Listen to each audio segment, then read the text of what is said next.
Continuando nossa aula, então, os rins eles são recobertos pelo peritônio, que é aquela membrana que envolve todas as vísceras da cavidade abdominal, e circundados por uma massa de gordura e de tecido areolar frouxo. Então, nós temos gordura também entre as nossas vísceras.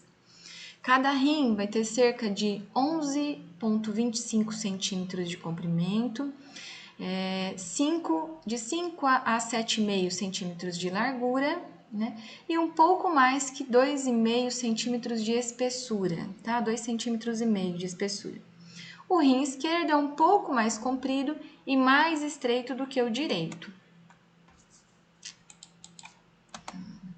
Então, aqui, ó, os rins, certo? Aqui a gente vê os grandes vasos, olha lá a veia cava inferior, né? Todo mundo lembra, sistema circulatório, que é por onde chega o sangue no coração. A aorta, o ureter. Aqui acima dos rins nós temos uma glândula de gordura, né? E a gente também tem a glândula suprarrenal. Então, vamos ver lá. O peso do rim do homem adulto vai variar de 125 a 170 gramas. E na mulher adulta, entre 115 a 155 gramas. O rim direito, normalmente, situa-se ligeiramente abaixo do rim esquerdo devido ao grande tamanho do lobo direito do fígado, tá? Então, por conta do fígado ali, que ele tem essa situação um pouquinho abaixo do rim esquerdo. Então, aqui os rins, outra imagem. Aqui uma imagem de várias estruturas, né, do nosso corpo. Ó, na margem medial, né? Deixa eu ver se tem uma outra imagem. Margem medial é isso daqui, tá, gente? É que está voltada para o centro do nosso corpo. Então, na margem medial, encontra-se uma fenda, uma entrada, que é o hilo renal. Lembra lá do hilo pulmonar, que é por onde entram os brônquios, grandes vasos sanguíneos, nervos? A gente também tem no rim o hilo renal, que é por onde entra a artéria renal, a veia, a pelve renal e deixam o seio renal. Então, o hilo renal é para a entrada de grandes vasos, de vasos sanguíneos, de vasos linfáticos, de nervos, tá bom? No hilo, a veia renal está anterior à artéria renal. Gente, isso daqui eu não vou cobrar na prova, tá? Não fiquem preocupados em ficar decorando essas questões, que eu não vou cobrar na prova. O hilo renal, então, é a entrada para dentro do rim, para um espaço dentro do rim. Então, olha aqui, os rins e aqui o hilo renal, né? Por onde entram os vasos sanguíneos, vasos linfáticos, nervos, certo? Por onde sai, né? O ureter. O seio renal é ocupado pela pelve renal, cálices nervosos, de nervos, vasos sanguíneos e linfáticos, né? E uma variável quantidade de gordura. Aqui também, gente, ó, eu vou citar, mas eu não vou ficar cobrando isso na prova, tá? Eu quero que vocês marquem bem aí para estudar as funções dos rins.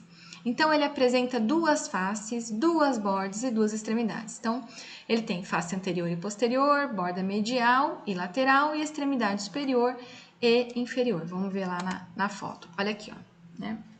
Então, eu tenho extremidade superior, extremidade inferior, borda medial, que é aquela que está voltada para o centro do corpo, borda lateral, certo? Essa aqui é a face anterior e atrás dele a gente tem a face posterior.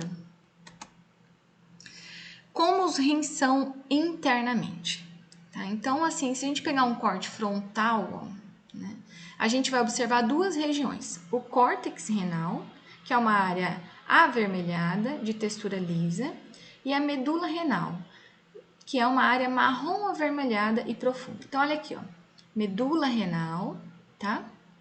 Aqui. E o córtex renal. Vamos ver em outra imagem. Olha aqui, gente. Então, voltando aqui para vocês entenderem bem.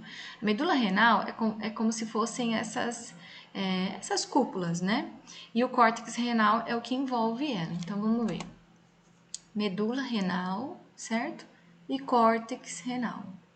Então, aqui onde a gente vê essa cor mais intensificada, é chamada de medula renal. E aqui em volta o córtex renal. Bom, lá dentro dos rins existe uma estrutura chamada néfron. E é exatamente essa a estrutura funcional, ou seja, essa estrutura que vai dar origem à urina, porque é essa estrutura que filtra o sangue, tá? O néfron é uma estrutura bem complexa, todo um emaranhado, né, de estruturinhas aqui para formar o néfron, né, envolvendo todo o néfron, mas o que eu quero que vocês saibam que é importante, isso é questão de prova, que o néfron é a unidade morfofuncional, ou seja, é ele que filtra o sangue e que produz a urina. Então, ele é formado por dois componentes principais, o corpúsculo renal e o túbulo renal. O corpúsculo renal envolve a cápsula de Bowman e o glomérulo, tá? O túbulo renal, túbulo proximal, alça de Henry, túbulo distal e túbulo coletor. Não vou cobrar isso daqui na prova, tá, pessoal? Essa subdivisão. Aqui, ó, para vocês entenderem, ali, lá na cápsula de Bowman, o sangue é filtrado, forma a urina. A urina desce pelo tubo proximal, vai para a alça de Henry, né? Ocorre a reabsorção de vitaminas, aminoácidos, glicose e água, dá origem à urina. Então, absorveu tudo que tinha que reabsorver, só o que sobrou é a urina. Uma urina concentrada. Essa urina segue pelos tubos distais, vão desembocar nos tubos coletores. Tudo isso dentro do néfron, tá, gente? Depois ela vai para a pelve renal e é conduzida pelos uretérios até a bexiga. Todo esse processo aqui ocorre dentro da estrutura chamada néfron, que é a estrutura morfofuncional dos rins. É a estrutura que vai filtrar o sangue e dar origem à urina.